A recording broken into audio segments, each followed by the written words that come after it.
प्रिय छात्र नमस्कार। क्लास 12 डिटर्मिनेंट मैथ्स वीडियो 5 है। पिछले वीडियो में हमने आपको साड़िक के प्रसार, द्वितीय कोटि का साड़िक और तृतीय कोटि के साड़िक के बारे में बताया था। आज हम आपको साड़िक के गुण धर्म समझाते हैं।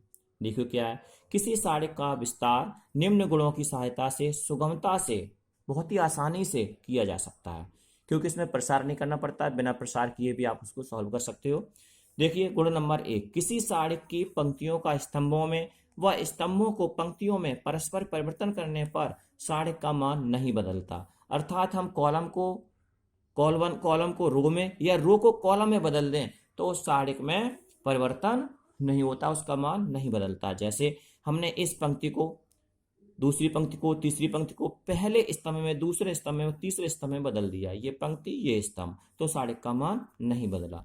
दूसरा है, किसी साड़िक की कोई दो पंक्तियां अथवा स्तंभों को परस्पर बदलने पर साड़िक का मान नहीं बदलता, लेकिन उसका चिन्ह बदल जाता है। यानी कि दो पंक्तियों को आपस में बदल दो या दो स्तंभों को आपस में बदल दो, यानी कि R1 को R1 में चेंज कर दो, किसी में भी R1 R2 R3 में, और C को C में ही बदल दो, चाहे किसी भी कॉलम को किसी भी कॉलम में बदल दो, तो साड़िक का मान नहीं बदलता, लेकिन चिन्ह बदल जाता है। जैसे हमने यहाँ पे R1 और R2 को आपस में इंटरचेंज किया, तो इनका स्थान हमने आपस में बदल दिया, तो इसका चिन्ह बदल गया। A2 B2 C2 को पहले लिख दिया, A1 B1 C1 को दूसरे नंबर पर लिख दिया, और A3 B3 C3 R3 को नो चेंज, यानी कि माइनस का चिन्ह लग गया, तो साड़िक का चिन्ह बदल जाता है, बल्कि उसका मान नहीं बदलता।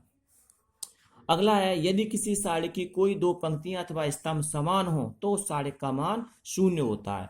यानी कि इसमें हमने जैसे दिखाया आपको कि R1 और R3 के मान समान है, A1 B1 C1 A1 B1 C1, और A2 B2 C2 ये अलग है आपका, तो इस साड़िक का मान शून्य होगा।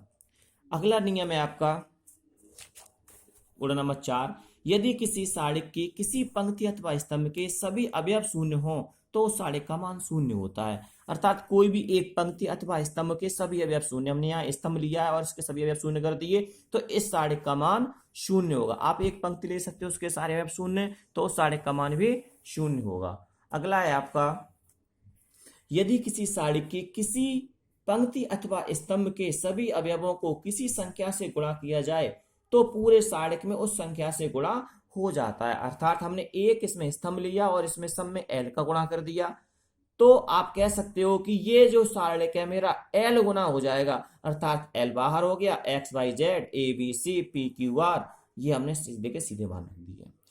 गुण नंबर 6, यदि किसी साड़िक की कोई दो पंक्तियां अथवा स्तंभ समानुपाती हो तो उस साड़िक का मान भी शून्य होता है। ये आपका प्रगुण नंबर 3 के तरीके से है। बिल्कुल इसमें समानुपात का प्रयोग किया गया है कि जिसमें R1 और R3 समानुपात में है, इसमें K बढ़ गया है लेकिन अनुपात समान है, इसलिए साड़िक का मान भी शून्य होगा।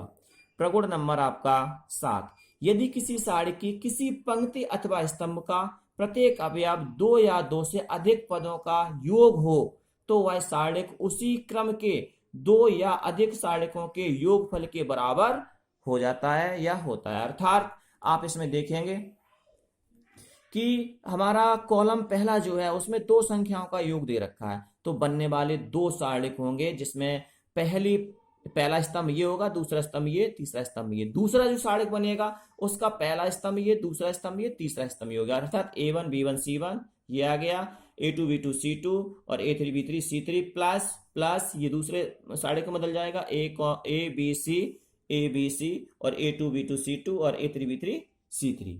और इसका है अगला है आपका प्रगुण नंबर 8, यदि किसी साड़िक की किसी पंक्ति अथवा स्तंभ को किसी राशि से गुणा करके किसी अन्य पंक्ति अथवा स्तंभ से जोड़ा या घटाया जाता है तो साड़िक का मान अपरिवर्तित रहता है।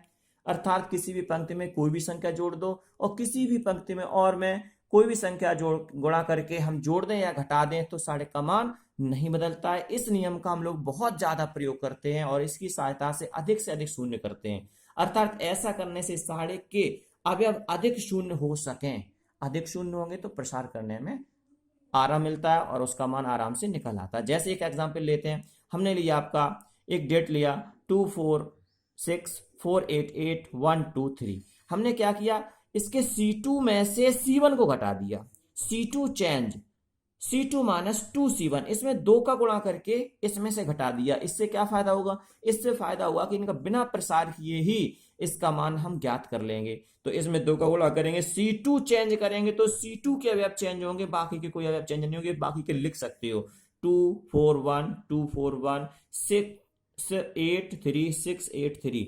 अब इसमें 2 का गुणा करोगे 4 माइनस 4 8 माइनस 8 और 2 माइनस 2 हो जाएगा तो 0 0 0। इसका मतलब है ये परिवर्तन हुआ। अब इसको आप सॉल्व कर सकते हो तो इसका मान होगा 0, क्योंकि ये प्रगुण हम आपको पहले बता चुके हैं। धन्यवाद।